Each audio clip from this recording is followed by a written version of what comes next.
아침 공복에 과일만 먹는 습관이 오히려 건강에 해로울 수 있다는 사실 알고 계셨나요? 신선한 과일은 비타민이 풍부하지만 공복에 섭취할 경우 혈당을 급히 상승시켜 인슐린 저항성을 유발할 수 있습니다. 특히 당도가 높은 바나나나 포도 같은 과일은 더욱 주의가 필요합니다. 이렇게 우리가 믿어온 건강한 습관이 실제로는 몸에 해로운 경우가 많습니다. 단순당이 풍부한 과일을 공복에 먹으면 소장에서 빠르게 흡수되어 혈당이 급상승합니다.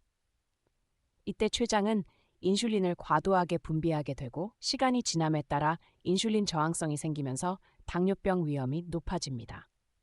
연구에 따르면 공복 상태에서 과일만 섭취할 경우 혈당이 30분 내에 최고치에 달할 수 있다고 합니다. 특히 아침은 인슐린 감수성이 가장 낮은 시간대이기 때문에 더욱 주의해야 합니다. 과일의 과당은 간에서만 대사될 수 있는 독특한 성질을 가지고 있습니다. 공복 상태에서 과당을 과다 섭취하면 간은 이를 처리하기 위해 무리가 가해지고 처리되지 않은 과당은 간세포의 지방으로 축적됩니다. 이는 비알코올성 지방간 질환으로 이어질 수 있습니다.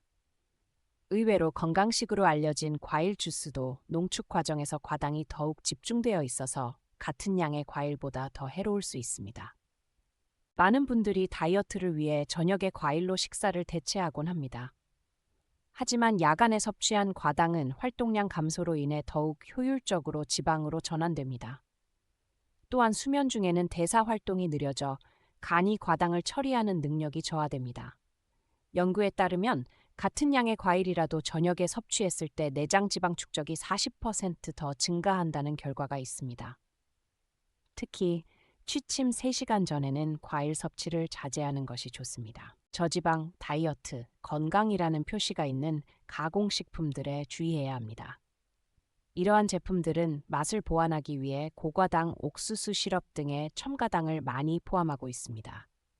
특히 유명한 그래놀라바 한 개에는 성인 하루 첨가당 권장량의 절반 이상이 들어있을 수 있습니다. 우리는 건강을 생각하며 선택한 식품으로 인해 오히려 더 많은 당분을 섭취하게 되는 역설적인 상황에 처할 수 있습니다. 소금을 지나치게 제한하는 것도 건강에 해로울 수 있습니다. 나트륨은 체액 균형과 신경 전달에 필수적인 영양소입니다.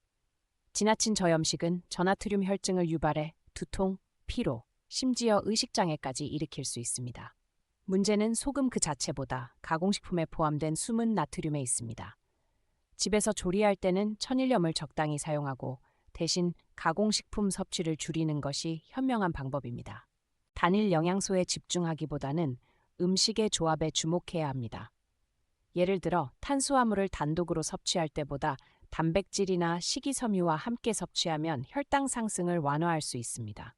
과일을 먹을 때는 견과류나 요거트와 함께 먹으면 흡수 속도가 느려져 혈당 관리에 도움이 됩니다.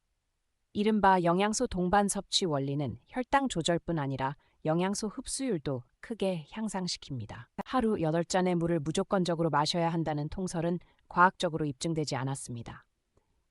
과도한 물 섭취는 혈중 나트륨 농도를 급격히 떨어뜨려 위험한 상태인 저나트륨 혈증을 일으킬 수 있습니다. 물은 우리 몸이 필요로 할 때, 즉 목이 마를 때 적당히 마시는 것이 가장 좋습니다.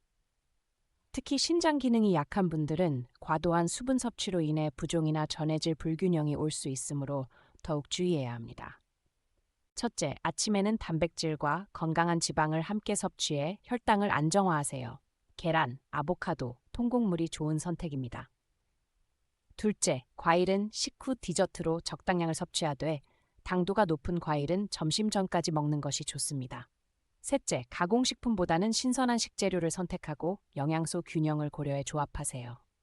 마지막으로 물은 목마름을 느낄 때 적당히 마시는 것이 가장 자연스러운 방법입니다. 오늘 알아본 것처럼 무조건적인 건강 신화를 믿기보다는 과학적 근거에 기반한 식습관을 가져야 합니다.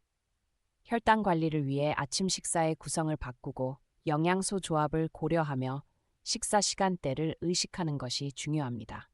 기억하세요. 진정한 건강은 균형에서 옵니다. 오늘 영상에서 소개한 원칙들을 일상에 적용한다면 여러분은 더 이상 해로운 식습관의 함정에 빠지지 않을 것입니다. 작은 변화가 큰 건강 개선으로 이어질 수 있습니다.